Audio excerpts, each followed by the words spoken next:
in the league if you looking for talent. LSU going hard, but we beat Alabama, then we going out to Florida. Drown the Gators, everybody getting bucked when we step in the stadium. This the LSU anthem, you know it's a hit. You don't know another rapper two-step like this. See me screaming out the window, yelling purple and gold. I'm an LSU fan, girl, you know how we roll now. Back and back it on up. Hey, back and back it on up. Hey, back and back it on up. Hey, back and back it on up. Hey, way down in the back. TA.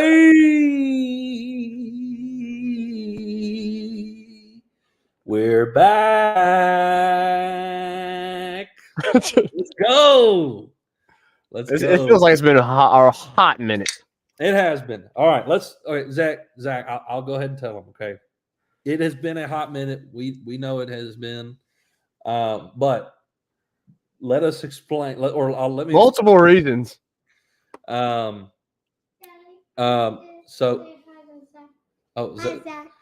Mill. Hi, Zeke. All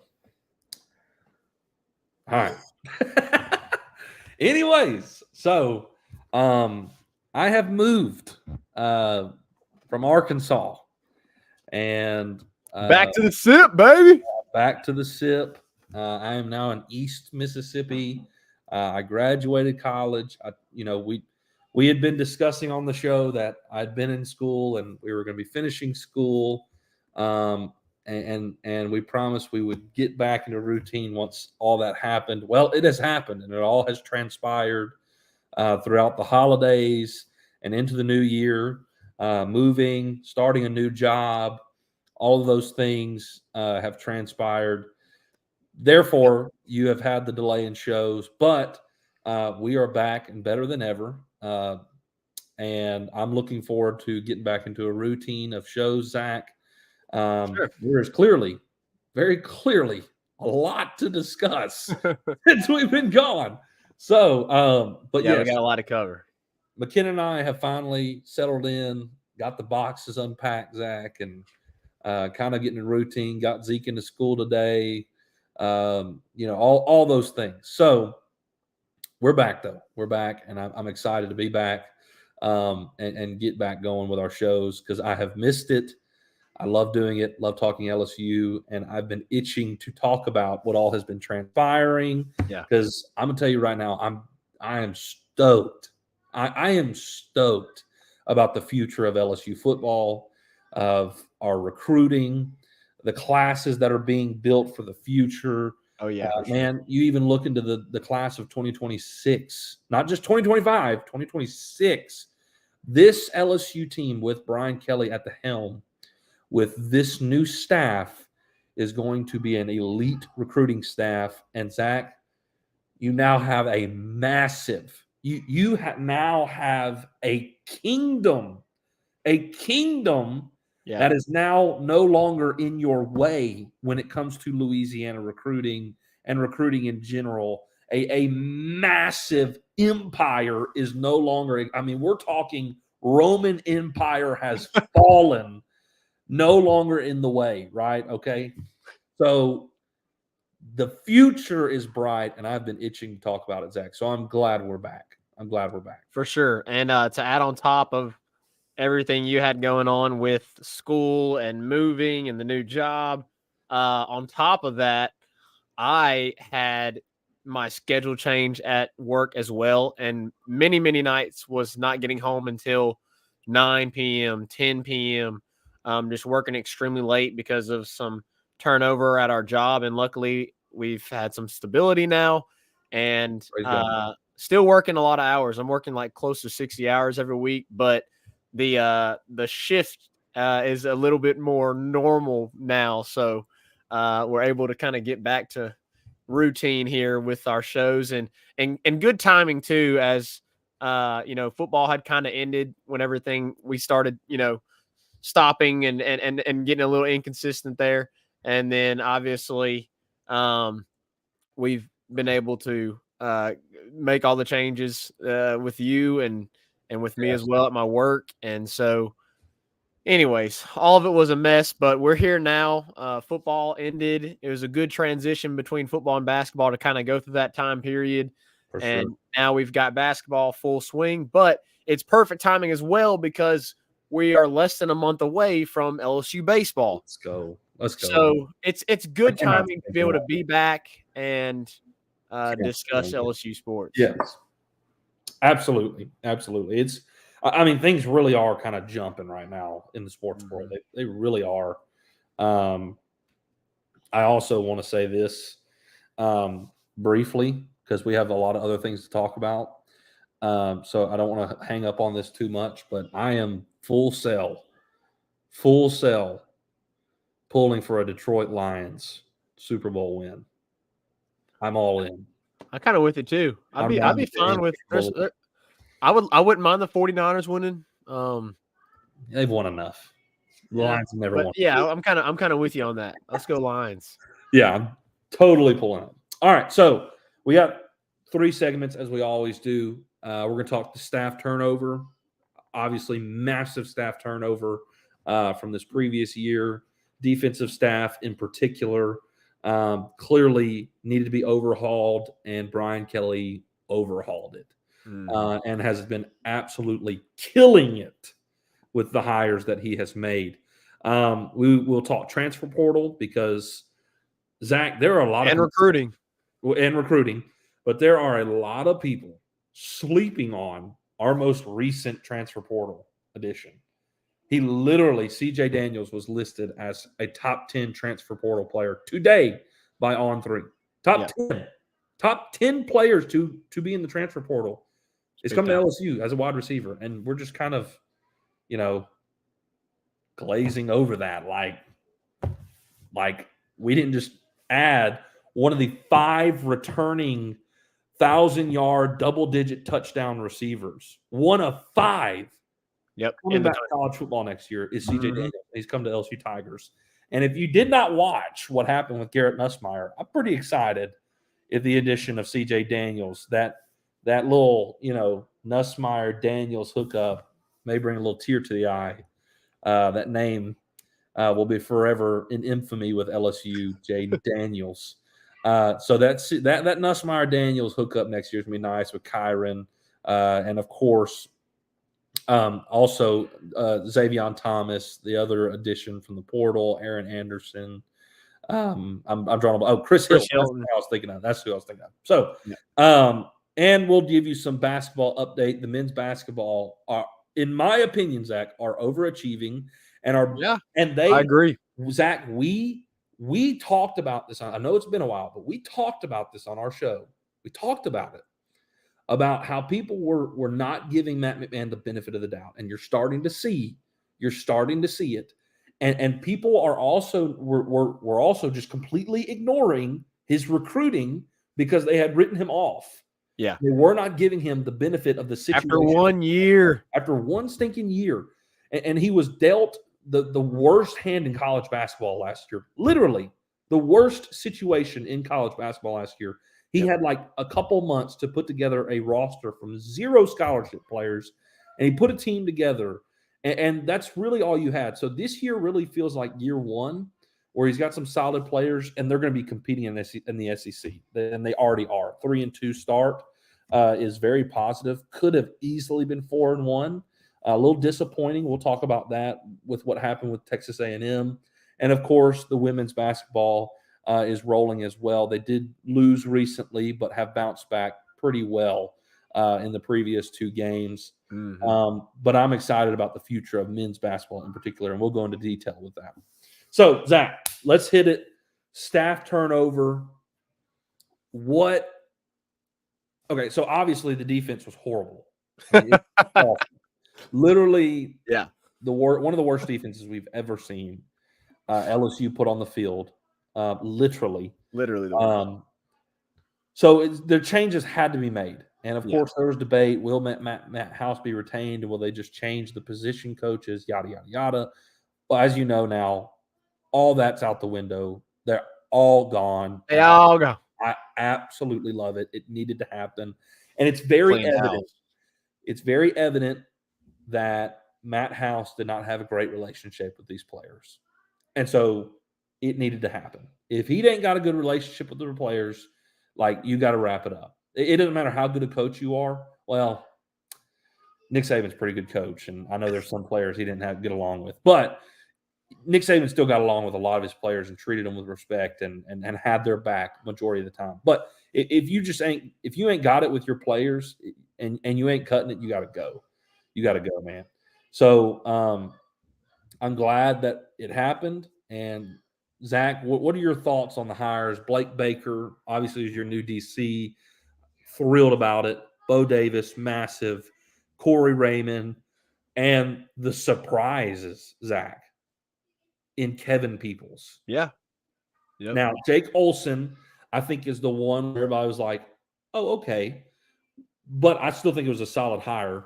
But I think with the Jake Olson, it was kind of like we've hit massive on the others.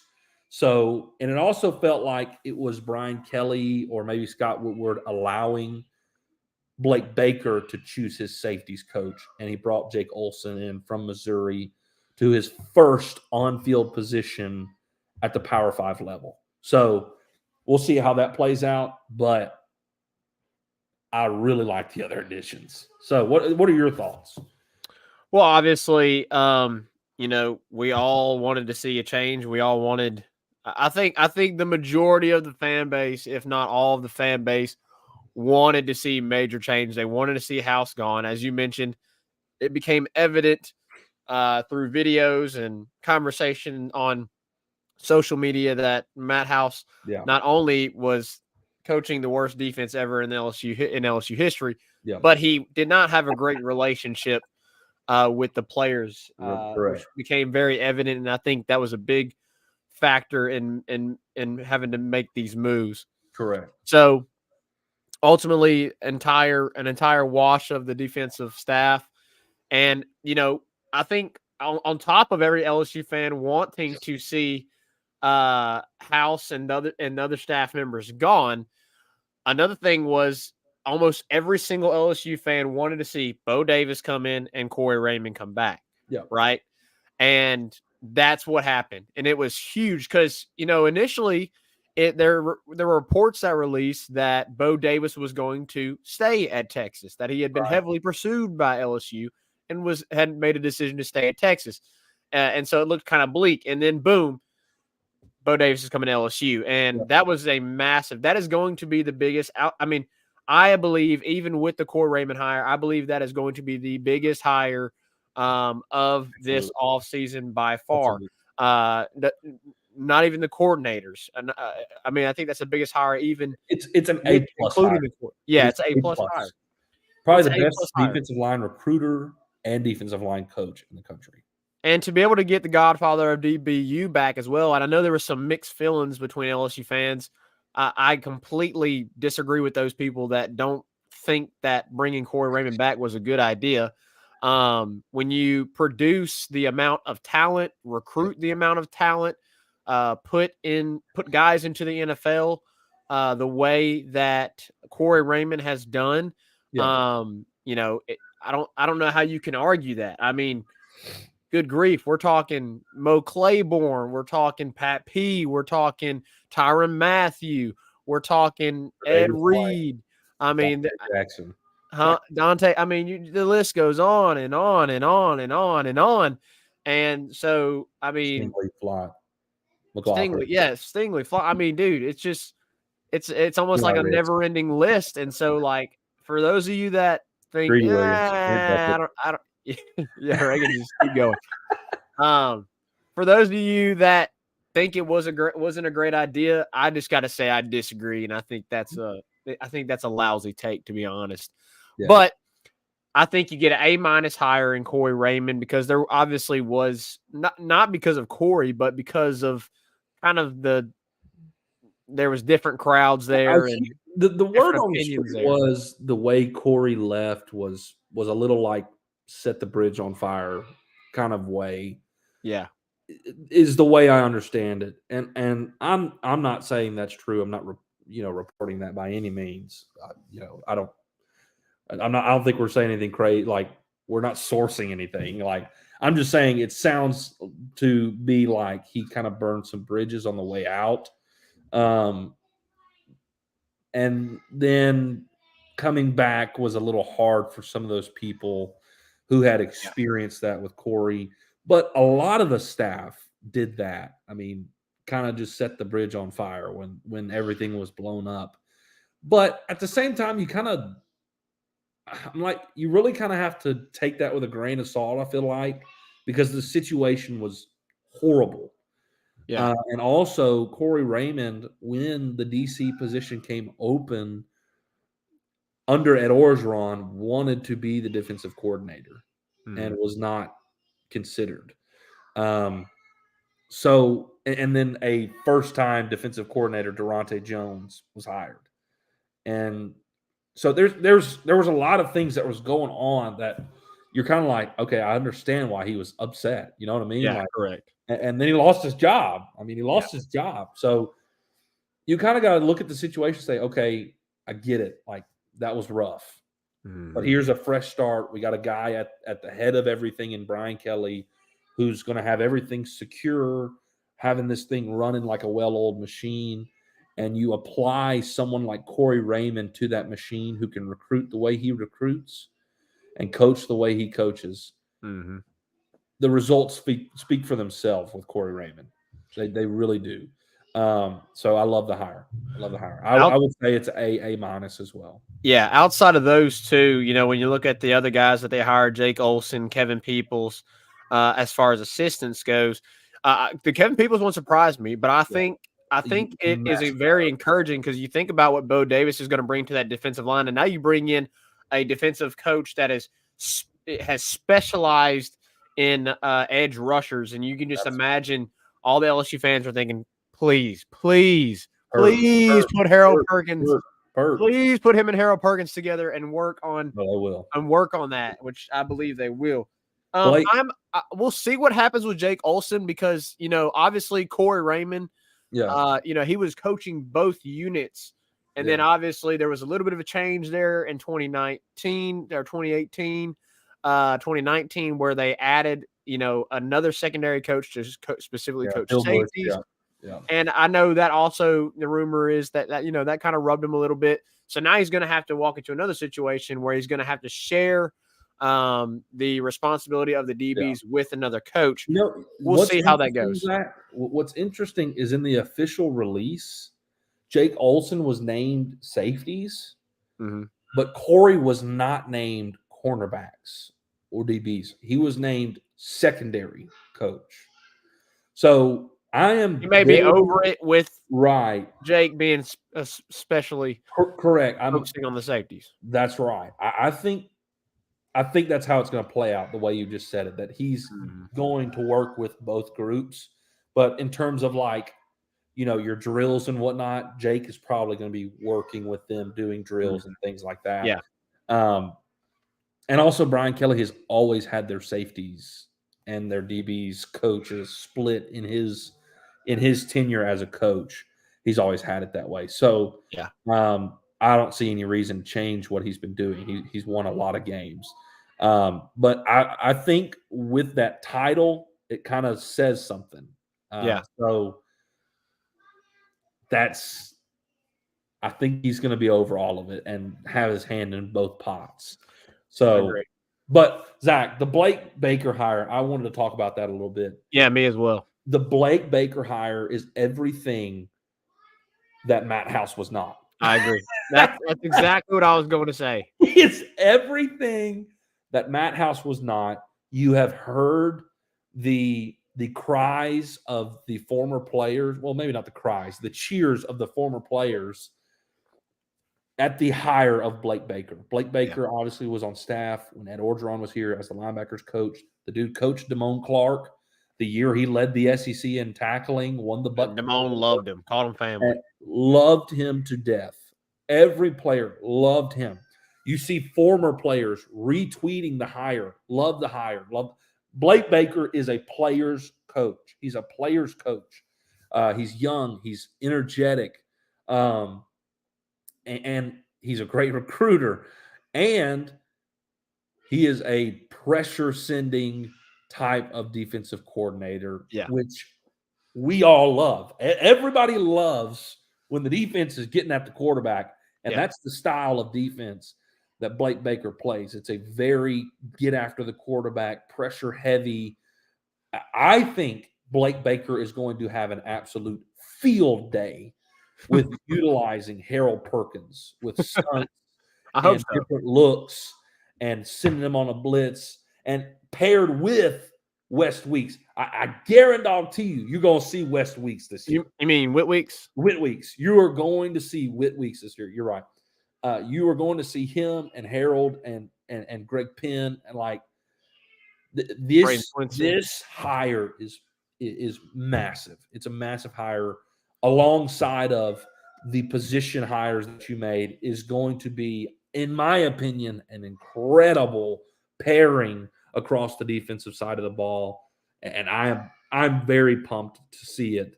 And Brian Kelly, we kind of graded some of the hires. Blake Baker is an A+ hire. Brian Kelly gets an A+ for this offseason, which he still has to make another hire. It's true. So we do need to talk about that as well. I'll let you say what you want to say about Blake Baker. The biggest thing for me with Blake Baker, obviously in taking over this defense, you're going to have to fix a lot of things. We're talking about a defense that was in the hundreds statistically. Again, worst LSU defense statistically in the history. And whenever Blake Baker took over Missouri, it was a similar situation. They were in the hundreds in overall defense. He had them for 2 years. You saw them go from 100 and whatever to 70 something. And you're like, okay, now, that's a pretty good jump in year one. And then you talk about this year, you're talking about 25th, and that's if you're in the 20s, that's a really good defense, right? 125. Now it didn't matter for Jaden Daniels, but it didn't matter for Jaden Daniels, but you saw, it didn't matter for anybody for Jaden Daniels this past year. But regardless, you saw a massive improvement in a very small time span, in only 2 years, and not even a full 2 years, but less than 2 years of coaching that defense. They made massive improvements.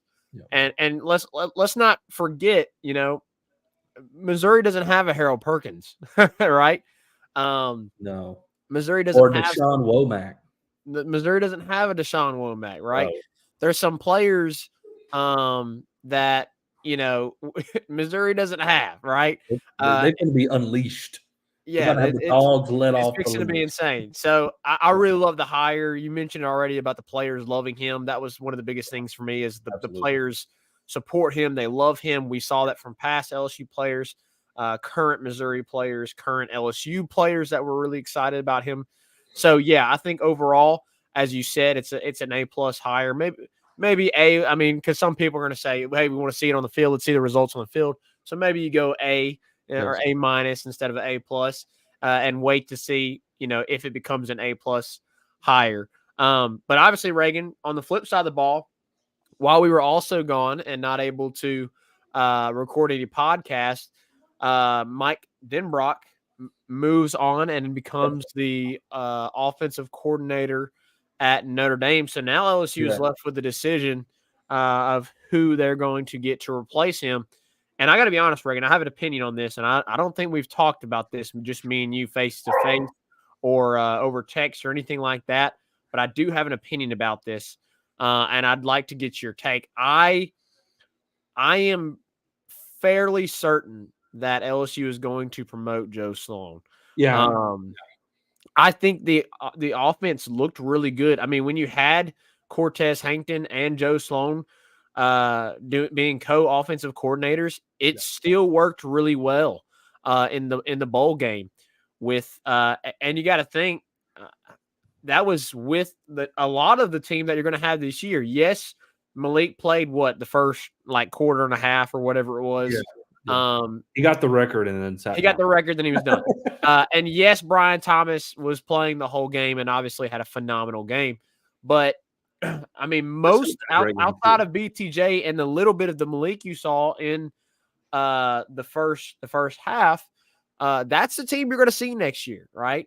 Garrett Nussmeier at quarterback. You're going to probably see that entire starting offensive line outside of maybe Charles Turner if he signs. I don't know if I've heard yet, Reagan, if he's signed an agent or not. He accepted to go to the Senior Bowl, the Reese's Senior Bowl. But he can still come back if he hasn't signed an agent. He can still come back, but that's pretty telling. It is pretty telling. I will say that. So we'll see.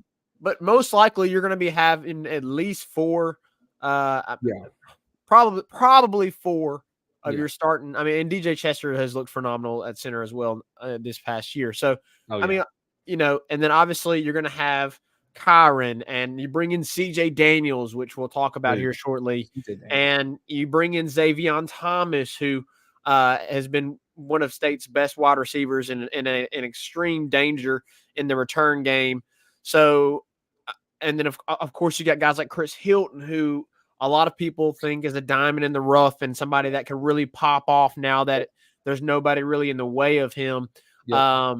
You got obviously a young guy like Shelton Sampson, who could come up. Aaron Anderson, who probably wasn't fully utilized to his capabilities that he could be. I mean, when you had Malik, did deal with some injury. He dealt with some injury, and you had Malik, and you had BTJ, and you had Kyron, and you had obviously Mason Taylor as a blanket. So you didn't really necessarily need Aaron Anderson to be a playmaker for you this year because you just had guys getting open. You had first-round talent getting open. So, anyways, I mean, and then, of course, you've got the slew of backs with Caleb Jackson, with Josh Williams coming back, and we'll see. We'll also discuss, obviously, some transfer portal news there in that running back room. But overall, I mean, you saw in the bowl game what this team could do with Joe Sloan slash Hankton leading the offense and the team, most of the team that you're going to see next year. So I fully believe LSU to promote Joe Sloan. Now, the biggest thing that could debuttal this is, will BK be a little bit trigger shy with it being his first Power 5 offensive coordinator position? Sure. You know, being an offensive coordinator in the Power 5 for the first time. You know, because obviously under Ed Orgeron, he made those decisions in 2021, 22, and it didn't go well. So we'll see if that plays a factor in the decision making of who becomes the offensive coordinator. But I kind of expect Joe Sloan to be the guy. Well, I think it's only a matter of time. I don't know if you said this or not, but I think we're going to have co-OCs. I think we're going to have co-OCs with Sloan and Hankton. Joe Sloan being the one making the calls, though. But Hankton will have his hand in the play calling and the mapping out of the plays, I think, ahead of time. I think that's what we're going to have because it's neither of them have been play callers. I think you get co-OCs. But I think Joe Sloan is the one making the plays in game. The exact same way it was with Wisconsin. And of course, Brian Kelly would be able to oversee everything. Yeah, absolutely. But here's the deal, and I've heard people, you know, and you said this, and I'm not saying you were saying, well, I don't think we should hire him because it's his first time. But I just think that could be the reason. Correct. That could be maybe the reason. Here's the deal, but there are some people on the other side of that saying, well, maybe we shouldn't hire him because it's his first time. Here's the deal. And they've made that Jake Peets comparison. You cannot make that comparison, man. You just cannot. It is a way different situation. Way different situation. Brian Kelly is not fighting for his job, okay, number one, like Ed Orgeron was doing. He's not fighting to keep himself alive at LSU. Also, Ed Orgeron, I mean, was horrible in the hiring process. Really, as we all know now, he literally just asked people, hey, who should I hire? And then he went and hired them. Brian Kelly is feeling out his options. He is interviewing coaches, and he's going to ultimately make the decision that he thinks is best for the team. And in my opinion, like yours, I think it's going to be the best decision to promote Joe Sloan to the OC position, co-OC with him and Hankton. Maybe it's just Sloan, maybe it's co-OCs. Either way, I don't care. Joe's going to be the one making the calls in the game. I think that's the right decision for continuity's sake. He knows how the offense has been run. He knows the terminology. He doesn't have to learn it. He's been working with the quarterbacks for the last 2 years. It just makes the most sense. And here's another thing, Zach. The dude wants the job. Yeah. And you just landed the number one quarterback in the country. Not only the number one quarterback in the country, but the number one player in the country in Bryce Underwood for the 2025 class. It is quite literally the biggest recruit you will ever have if he signs to LSU, quite literally. So if you don't give the man the job, he might move on to someone who will give him the job.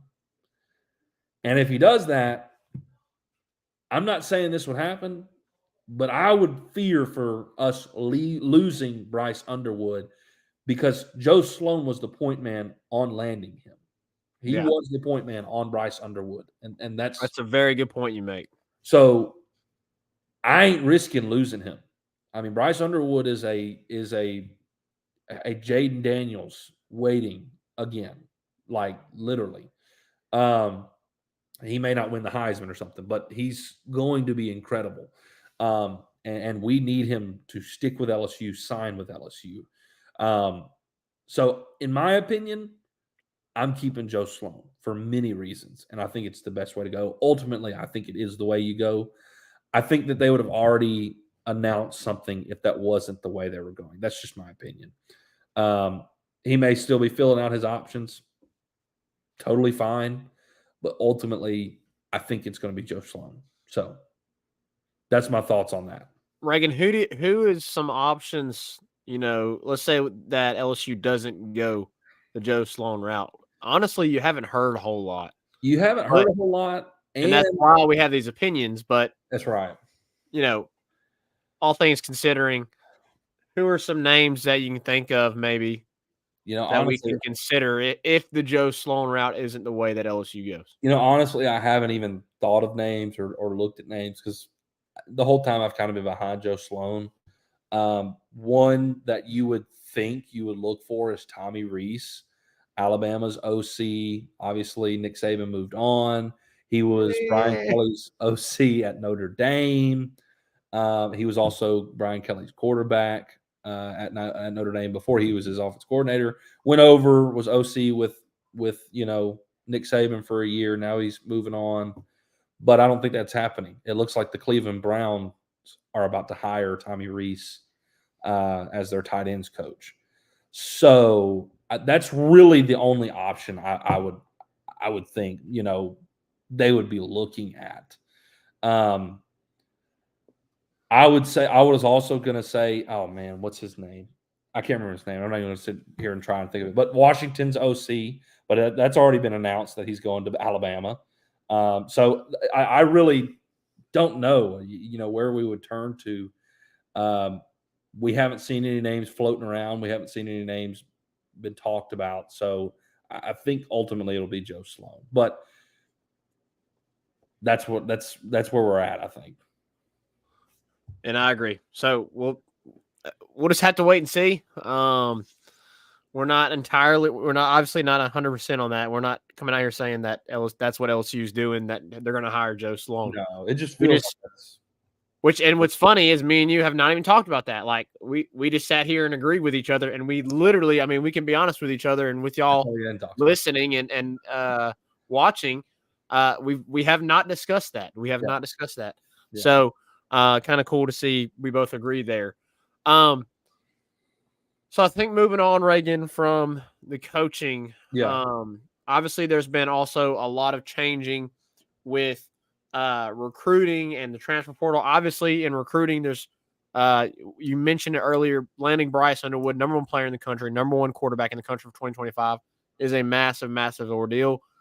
You now have, in the class of 2025, the number one quarterback in the country, also the number one player in the country, committed to LSU. You have the number one running back in the country, and Trey Holly committed to LSU. And you have the number one wide receiver committed to what did I say?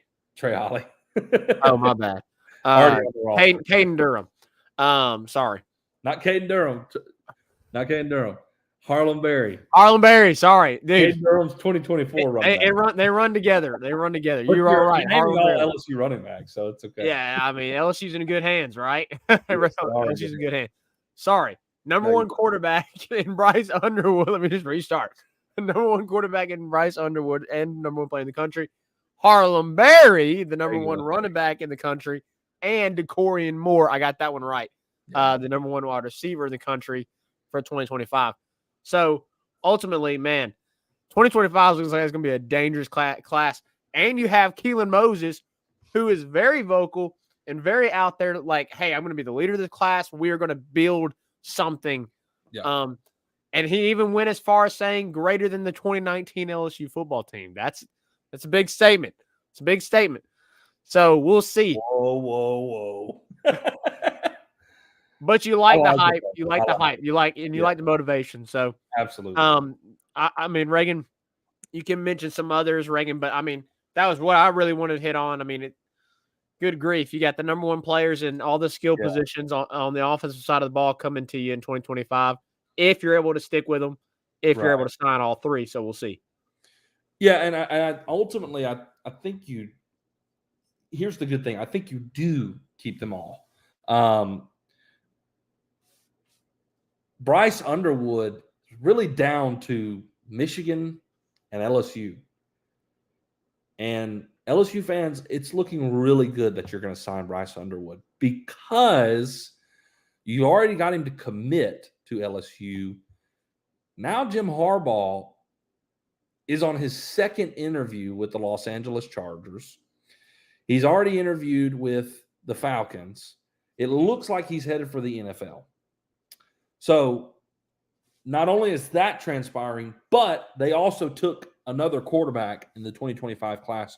So it feels like Michigan has moved on from that. And then if Jim Harbaugh leaves, like, I think we're signing him. So that's pretty big. You also have Bo Bordelon's brother, Brett Bordelon, who is another offensive lineman who people say it will be a very solid guy out of New Orleans. You got J.D. LaFleur, another tight end, Keelan Moses, and Taryn Francis, one of the receivers out of Louisiana, committed as well. But 2025 is shaping up. I mean, it's as of right now, you have the number one class in the 2025 cycle. Obviously, there's a long way to go in terms of the 2025 class, but it's shaping up to be a really, really good class. And of course, like you said, with Keelan, he's telling everybody, hey, this is going to be the number one class in the country. So I love it. And when you got guys like the top three, running back, quarterback, wide receiver, you look at it and say, why not LSU? Yeah. And then you see the staff additions and what they did offensively this year. Why not LSU? Brian Kelly's got it headed in the right direction. And 2026, Zach, I know it's a long ways off, but three of the top 5 players in the nation are in Louisiana. Yeah. 3 of the top 5. It's insane. 3 of the top 5, including the number one player in the country, Jakeem Stewart, who is a defensive lineman. Hello, Bo Davis. Thank God we got him. Oh, man. Yeah. Which he was leaning Alabama. He was leaning Alabama. And then everything's Stewart leaving Alabama. Now Nick Saban has left. He's probably going to be leaning LSU. Please. So you Zach, you literally could be landing in back-to-back cycles the number one player in the nation. Insane. So recruiting-wise, it's going really stinking well. 2024, though, you've added Dominic McKinley. You've added Gabe Relaford. Dominic McKinley is all but signed to LSU. Yeah. Guess who you can thank for that? Bo Davis. Yep. Bo Davis. Bo Davis has gotten Dom McKinley. The addition of Bo Davis solidified Dom coming to LSU. If Bo Davis would have been at LSU, he would have never committed to A&M. He would have never committed to A&M. With the addition of Bo Davis, our defensive line is going to be far, far better. Yeah. Dom McKinley is the number one player in the state of Louisiana. You can't lose him. He's a 5-star defensive lineman. You cannot lose him to Texas A&M. Thank goodness we got Bo Davis. And thank goodness Jimbo Fisher's gone. You also got Terry Bussey, who Maybe. We'll see. Got an official visit to LSU here in the coming weeks. He's going to have a visit with LSU, A&M, and Georgia. Unfortunately, you don't get the last visit. I think A&M gets the last visit. I may be wrong on that, but you don't get the last visit, which stinks because you kind of like to close. But according to Bussey himself, according to Terry Bussey himself, LSU has talked to him every day. Every day. And now you have added Corey Raymond to that mix. And Corey Raymond can pick up the phone and call him. Yep. You now finally have a DB's coach to say, hey, I'm going to be your coach. Come to LSU. So all of it kind of is falling in line at the right time. LSU, with the addition of Dom and Relaford, has moved up the ladder in the recruiting stats. You're now top 10. If you land Bussey, you're probably going to land a top 5 class. And honestly, if you're a top 10 class, you're good. If you land top 5, you're great. You're great. And then you can springboard that into the 25, 26 classes. So, man, the future is very bright for LSU. It is really bright. Zach, portal additions, since we've been gone, you already know of Jordan Gilbert, Xavier Thomas. We've talked about those. Since then, you have added Austin Osbury, Jair Brown, and the big one, CJ Daniels. CJ Daniels. Remember the name. Because I believe he's going to be one and done, Zach. He's only got 1 year of eligibility left. Yep. He's only got 1 year of eligibility. Well, he may have 2. And I'll tell you why. He's been in college 4 years, but he played in 2020. That was his first year. So he's got a COVID year. Yep. But he also tore his ACL in 2022. So he also probably does have another. He might have redshirted in 2022. So you could maybe have him for 2 more years. I'm not entirely sure if he redshirted. So here's the deal with CJ Daniels, Zach. I want to talk about him, and then we can touch on Jair Brown and Austin Osbury real quick. But we need to talk about CJ Daniels. CJ Daniels at Liberty in his sophomore year had 629 yards receiving and 7 touchdowns in his sophomore season. Good year. He had a solid year. 7 touchdowns, 629. I think that's a better year than Kyron had this year. Correct me if I'm wrong. I think you're correct. Then he got injured in the spring. He tore his ACL of 2022. So didn't get to play in the 2022 season, but you knew that the future was bright for him. He gets healthy. He comes back this season and has 1,000-yard receiving year and 10 touchdowns. So you saw the improvement, the step up. Now you bring him to LSU with Cortez Hankton, with Garrett Nussmeier, and this offensive staff. What can he do fully healthy, coming off of 1,000 yards, 10 touchdowns, and you bring him to LSU? It can be really special. I mean, no knock on Kyron, because I really expect Kyron to have a great year this next year. He will. But you're talking a potential number 1. He was brought here to be your number 1. He was brought here to be your number one, if not Yes. your number. I mean, Well, unless Kyron takes over. Yeah, and that's all exactly what I was about to say. Is everybody has the chance to kind of step up and take over. We're not trying.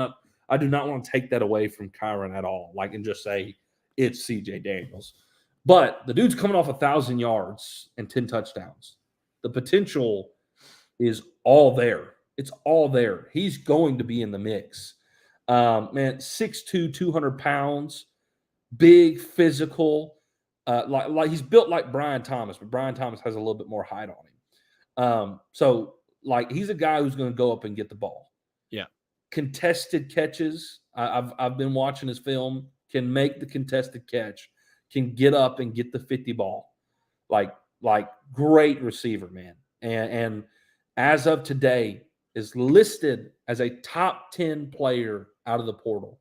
All portal players, not top 10 current available, top 10 period in the portal. Yep. He is listed as the number 2 receiver that left for the portal. The only guy he is behind was Evan Stewart, who left at Texas A&M. Yep. He is higher, according to On3, than Isaiah Bond. Yeah. He is, like I said earlier, one of five returning receivers who had 1,000 yards and double-digit touchdowns this past season. Yep. It is a massive addition that I don't think we're giving enough attention. I really don't think we're giving enough attention. You're talking number one receiver next year, probably. I mean, he's clearly the number 1 receiver at Liberty. No question. That's who he was. Yeah. But 55 catches, 1,000 yards, and 10 touchdowns. Can you hit on it? Great season. You hit on him and see if what he can do at LSU. Absolutely. I love it. Now he's going to be going against SEC DBs. I love the addition. Zach, the other additions, Austin Osbury, Jair Brown. Austin Osbury, when he was in high school, I'm thinking, why is he not at LSU? Correct.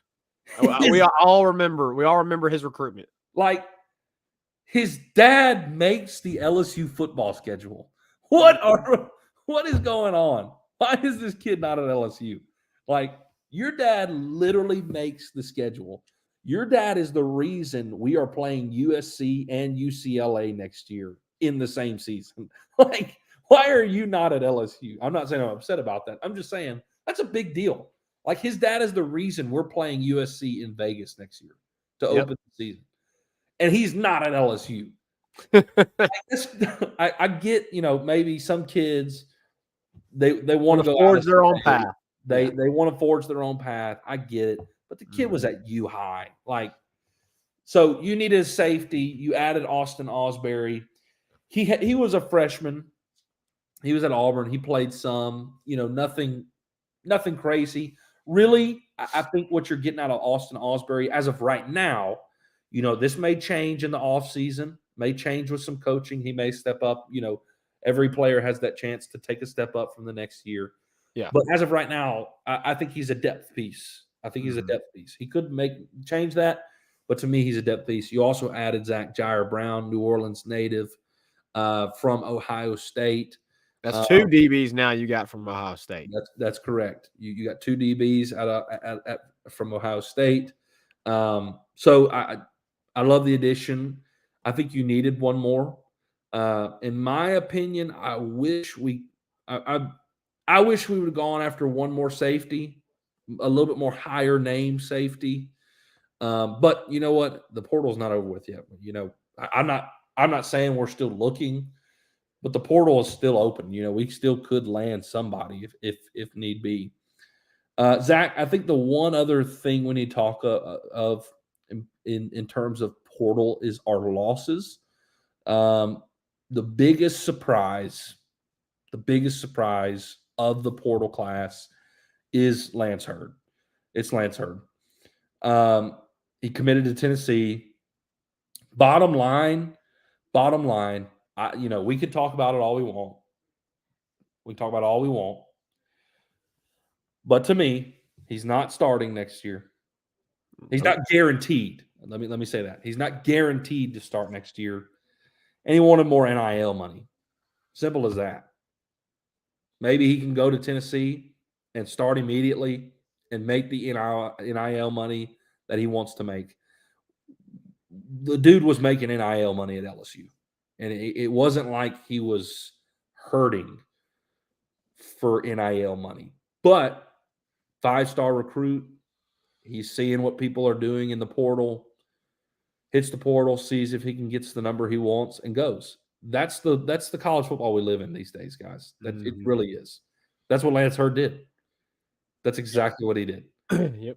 He's not guaranteed to start. Let me weigh my options. I'm a 5-star recruit. He got what he got, dude. Lance would have been – I would have loved Lance to stay because the dude is an awesome talent. He really is. He'd have been amazing. But I don't really think we're hurting on the offensive line. Brad Davis has our offensive line talented and they're humming. They're humming. Any more thoughts, Zach, on recruiting and transfer portal? No, I think that's really about it. We can take a break real quick, and then when we get back, we can hit a few comments and then wrap this up with some basketball. Sound good? Great. All right, let's take a quick break. We'll be back right after this. 5-Star Hero, your intro and outro music for the Tigers Avenue show. They ain't ready for that LSU. Go check out all his other music on all the major platforms. Don't forget to follow him on Instagram at Saints Anthem and at Twitter at One Nation Doty. Don't forget to check out his Facebook page for all his Saints and LSU merchandise. Can't get any better than Sarah Klein Stevens, attorney at law. Her firm focuses on the needs of the elderly and maintaining their dignity throughout the process. Here for you, here for your family. Sarah Klein Stevens, attorney at law. All right, Reagan, we're back, and got a few comments in here that we want to hit on. Dad's in here. Appreciate Dad being here. He said, I came on to say, I heard Nick Saban resigned. He retired. But yes. Same. He said, glad y'all back. We will also we can hit on this briefly. Michael Bowen said, hello. What's up, Mike? Michael. That's Carl Dunn. He's from Valley one View. of the OGs. 25 days till LSU baseball, the quest for 8. I like that. And he also said that's why Saban said peace, NIL and transfer portal. So real quick, Reagan, real quick, because I don't want to hit on this long because I know it's been discussed ad nauseum in all platforms, all over sports. Obviously, Nick Saban retires. And I want to start by saying this because I know a lot of people initially are going to have this mindset. And me and you talk about this mindset. It's a loser's mindset, right? When you get beat, you have a loser's mindset, right? Yep. I want to start. Excuses. You make excuses. I want to start this conversation in a non-loser's mindset, right? Yeah. Because, you know, the loser mindset is, oh, hallelujah, thank God. You know, Dad just said hallelujah. Oh, God. He's gone. Why? Because we constantly lost, right? It's true. It's true. But the reality is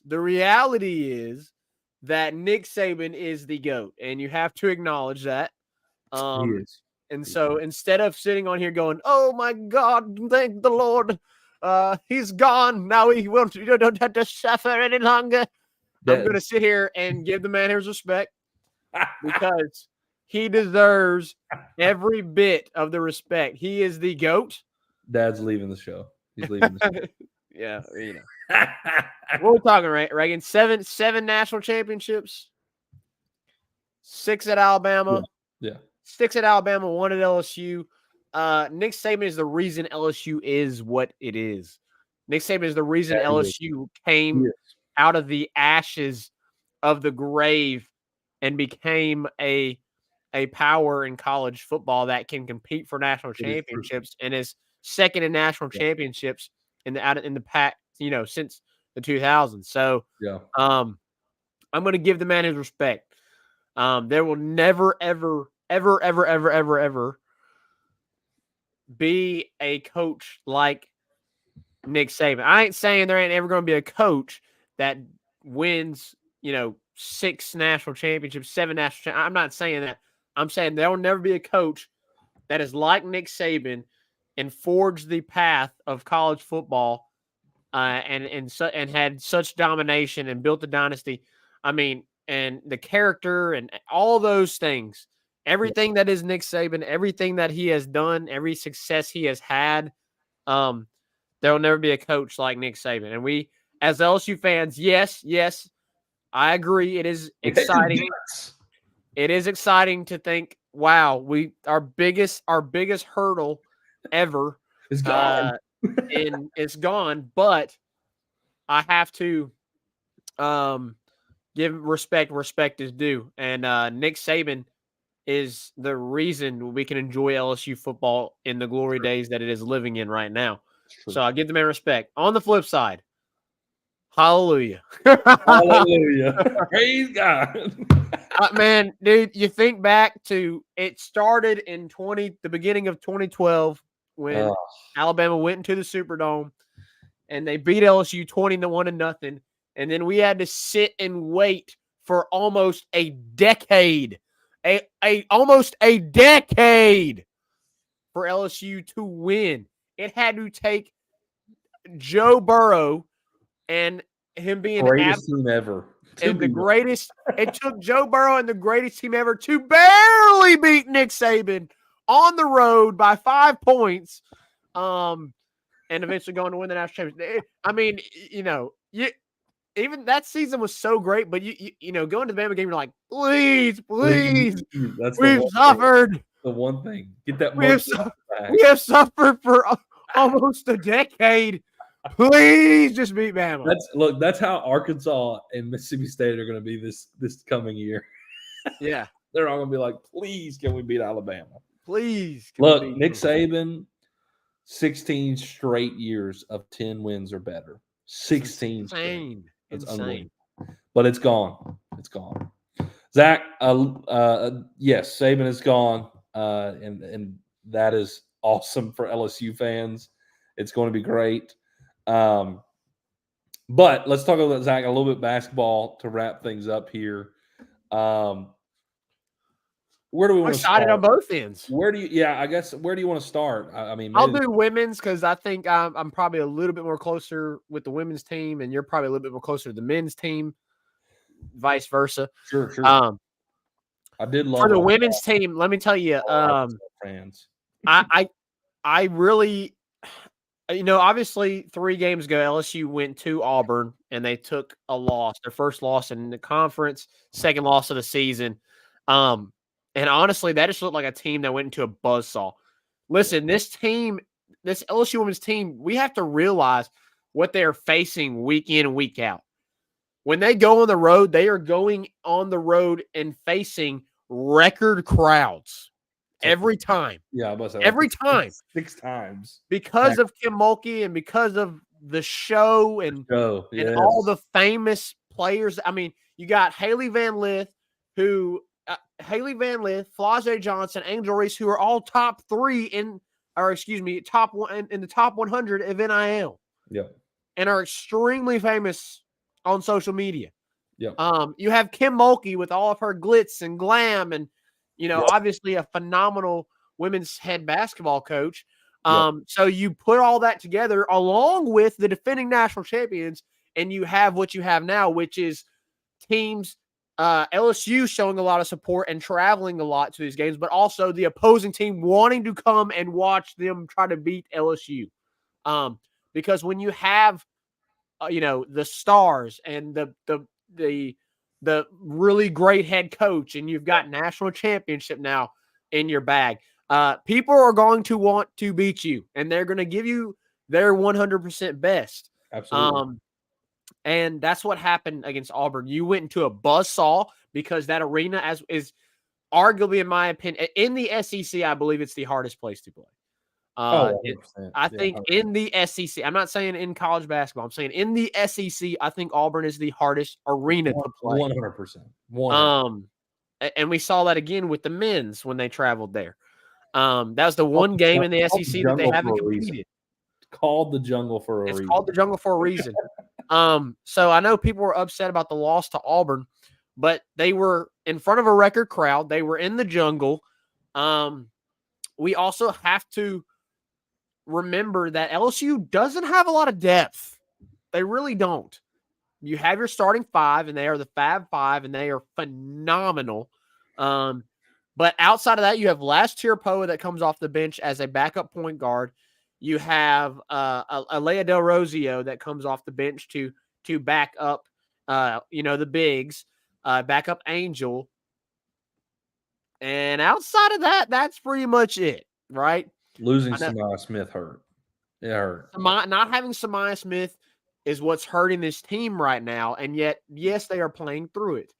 And I just think against Auburn, man, they just played a team that was hungry and ready to beat LSU. And it was just kind of the perfect storm. The environment, the record crowd, a team that's very hungry. You got a team in LSU that is going to face struggles with depth. And you also just had an Auburn player. Let me go back real quick because I don't want to butcher this name.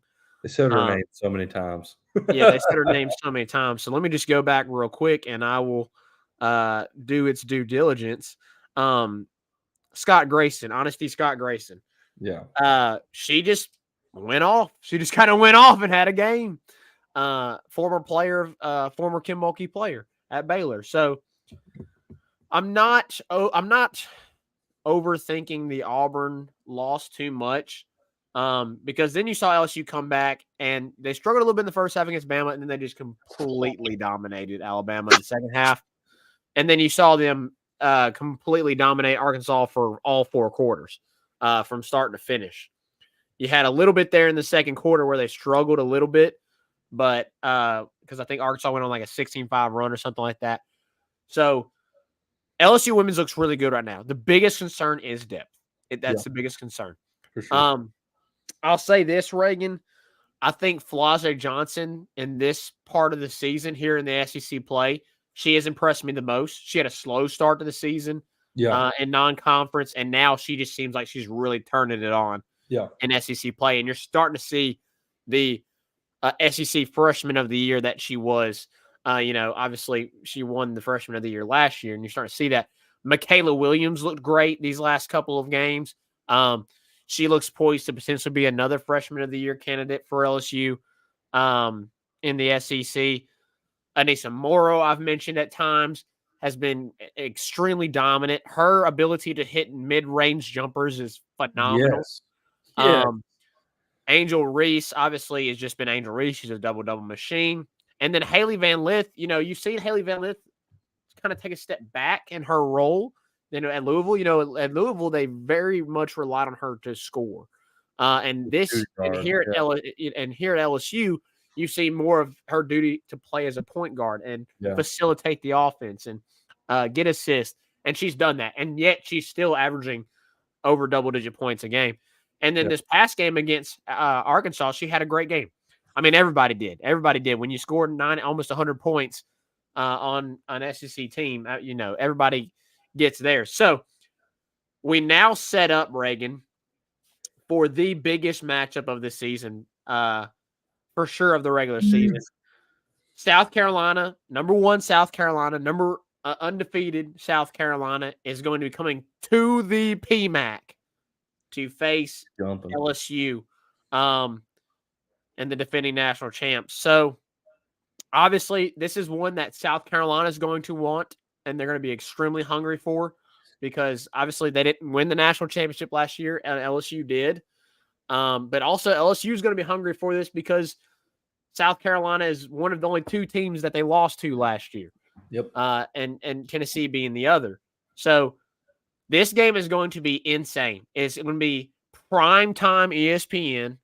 I think Reagan, it is very likely that this could be this could end up being the most viewed game in women's college basketball history, and that's including LSU versus Iowa in the national championship this past year. True. Very true. I think it has that possibility because of it being primetime ESPN. You remember the national championship game was like Sunday afternoon, right? Yeah. This is prime time. I mean, some people are napping right after church on a Sunday. Okay, hey, we'll watch the second half, But this is prime time Thursday night. There's not going to be any NFL Thursday night football on. this is going to be the game to watch in sports on Thursday night. And so the PMAC is going to be absolutely rocking. Yep. And I would love to see LSU go out and get a win and prove to the The number country. one team in the country. You know, they've been obviously they lost to Colorado, they lost to Auburn, and with Colorado, I just think they weren't ready chemistry wise as a team. Colorado's also and a again, top 3 team. Yeah, and then with Auburn, and again, Colorado's proven that they are a top team. Yeah. And Auburn was just a perfect storm, in my opinion.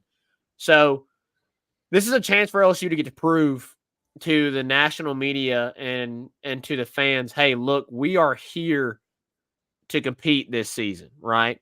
And if you are able to host South Carolina and beat them and hand them their first loss of the season, the national media, the pollsters, you're going to get extreme recognition. So we'll see how Thursday plays out, but man, I am excited about Thursday. Oh, it's gonna be a fun game to watch. It really is. It really is. Well, on the men's side of the ball, man, I'm just extremely impressed with the improvement of this team throughout the year. The improvement of guys like Jordan Wright and Mike Williams. Mike Williams is going to be amazing at LSU. As a freshman, he's been awesome. He continues to grow. I think he's going to be great. Will Baker finally kind of finding himself a little bit. Hunter Dean continues to come in and just give you effort minutes. He just comes in and plays hard. Tyrell Ward can come in and give you threes when he wants to. Yeah, Tyrell Ward is really impressive this year. Absolutely. And Jalen Cook obviously needs to be mentioned. He's not your leading scorer. Just his ability to come in and facilitate the game has changed the identity of this team. And we talked about that, Zach. If we could get Jalen Cook eligible, this would be different. Obviously, the court ruling happened. All second-time transfers are, given the waiver to play. No penalty whatsoever. So he's full go the rest of the year.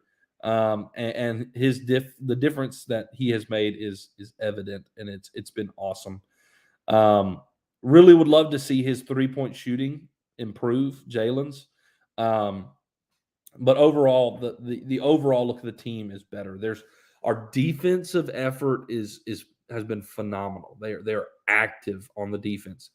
Now, they're 3-2 in conference play. They've already won more games in the conference than they did last year with 3 games. So that's saying something. They very easily could be 4-1, Zach. Very easily. They lost to Texas A&M on Saturday in a close one in Baton Rouge. Zach, as everybody knows, the difference in the game was the offensive rebounds for Texas A&M. The second chance points was 24-0. Yep. 24-0. That's the difference in the ball. 24 points on second chance. It was inexcusable. The amount of offensive rebounds that A&M was able to get was inexcusable. But look, Matt McMahon addressed it in the post-game interview. Everybody knows it. He's going to correct it. They're going to work on that. There's no question about that. You got to be crashing, man. You like Matt McMahon said. You got to be some junkyard dogs, like Texas A&M was. They find a body, yard dogs, box them out, crashing, box out and crash in. Like, go get the ball. I will say this: there was a lot because of the style of play with Wade Taylor. There was a lot of long rebounds that are hard, 50-50 balls. But either way, regardless, that's not an excuse. 24 points, second chance is inexcusable. If that doesn't happen, you win that game. Although you allowed 24 points in second chance to 0, it was still like 69-72 or something? Yeah, it's like 4-point game. The 4-point game. Like, you played well enough to win that game, except for one area, and it killed you. Yeah. So I think they're going to keep competing. They've got a tough stretch this week. They really do. Yeah. At Georgia, Alabama, that's you got to go at Georgia, and Georgia's been playing really solid under Mike White. Then, of course, Nate Oates has Bama playing well as well. And you got to go to Bama. So it's a tough stretch. Both Arkansas to Tennessee. Yeah, it's a tough stretch. You got a tough 4 games. So look, don't check out on them. Don't check out on them. They are a solid team that is improving. They're going to take some on the chin the next few weeks. They're going to take some on the chin. That's the reality. But another thing I wanted to say, Zach, is give McMahon his props now. Recognize what he has done. He has improved this team. Look at the recruiting. Look at the recruiting he has done. You see what freshman Mike Williams is doing. I thought that Corey Chest was going to be a much bigger player than Mike Williams this year. And you're redshirting Corey Chest. Yeah. Corey's taking a red shirt. Why? Because Matt McMahon is focused on the future. He's focused on the future because he's been recruiting well. Mm-hmm. He got Jalen Reed in here. He got Tyrell Ward in here. The first few months he got in here, he was able to land 2 top 100 players. And then he brought in Corey Chest, the number 1 player in Louisiana, another top 50 player. Mike Williams, another 4-star recruit who's been playing great for you. And guys, he's got Curtis Givens coming in next year, who is playing on the best high school team in the nation. Mm-hmm. Curtis Givens is currently playing at Monteverde Academy with Cooper Flagg, the number 1 player in the nation. Please give this man his time. Please give this man his respect. Open your eyes to what he's doing. He's doing well. He's doing well. You got to let the man build the program because he's literally building it from nothing. From nothing. So hold on. Don't tap out on him. It's rough to watch a build. It is. But the build makes the victories on the other end of that so much better. Yeah. So much more meaningful. So let it build. Watch the success grow. Because Matt McMahon's a good coach. He really is. He really is. And I think you've started to see that this season. You started to see it. All right, Zach, I think we need to wrap things up. We're an hour 15 in. Man, it's been fantastic to get back, Zach. I'm glad we're back and to talk about these things. I love it. Appreciate you guys who have checked in and commented. I see Jeremiah in here as well. Jeremiah's in my youth group, Zach, here at Bethel. Mike is a member at Valley View. Appreciate both of them commenting. Love y'all both. Dad, thank you for being interactive as well. Guys, it's been a great show. There's been a lot to talk about, Zach, here soon. I think we need to start giving maybe some starting 9 weekend rotation. I think we kind of already know it. Type stuff. It does seem like we already know it. It does seem, which is exciting. I love that. Yeah. But that's exciting, man. So we'll talk about that soon. As Carl Dunn was pointing out, it's just 25 days away, man. 25 days. Less than a month. Let's go, man. And you get 4 games on the first weekend. I know. Isn't that awesome? Love it. I absolutely love it. All right, guys, it's been a great show. Glad we're back. We'll see you next time here on the Tigers Avenue. 5-Star Hero, take us out. Peace. Who that 5-star? And the LSU Tigers.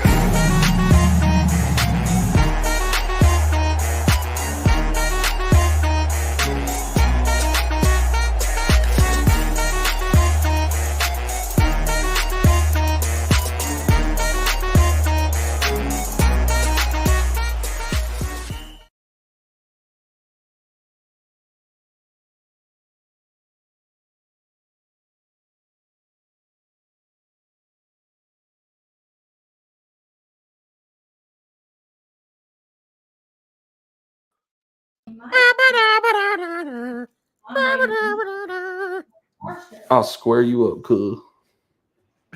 Hey, you haven't shown me your house. Okay. Hold your camera around. Here's our living room. We love the big windows here. They're very big. Is this rental? Yeah. Rental, yeah. You're looking at the front of our house here. This is like if you're from the road, this is what you're seeing. These windows, big windows. There's the front door there. This is our living room, kitchen, or excuse me, couch. recliner, McKenna. And then we got McKenna's gaming set up. Not ready. Yes, it's McKenna's gaming setup. Let's see here. We have the bathroom barn door that you can see through. I'm in here pooping. Stop looking through the cracks. This little gap right here. Oh gosh. You can literally go like this and see somebody sitting on the pot. uh-huh. This is the hallway. That's the living room there. We just came out of. Walking into the kitchen. A little dated. But nice. Our carport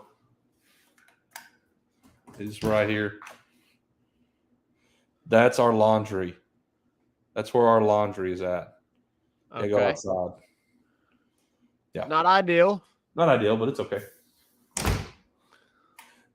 We actually have a dining area. Our table is not in our kitchen anymore. Nice. Kitchen, dining area. Nice. Is that a And just to give you the fire? Is that a fireplace in the dining room? Yeah, I don't know why. I got a mantle and everything. I don't know Interesting. why. And that's interesting flooring. Yeah. Then we're going down the hallway. So there's kitchen, living room, bathroom, and then you go down the hallway to all three bedrooms. Mm-hmm. This is our bedroom, closet, bed, dresser, TV. This is Zeke's room. I love how you went. There's Zeke. He's just like, well, I thought about not going in. I came in. Oh, he's asleep. Yeah, he's asleep. There's his closet and his dresser. And I'm not going to go in here because Luca will wake up. Zeke sleeps through everything. Not Luca. For whatever reason, this is the master bedroom. It's the biggest one, ours. This bedroom, where Luca's at, is the smallest bedroom and has a bathroom attached to it. Like, why? Why? It's a little weird. Yeah, no idea. But yeah, there's a full bathroom in there attached to the smallest bedroom. And that's it. Interesting. That's pretty much it. We do have our driveway is it's steep. It's steep.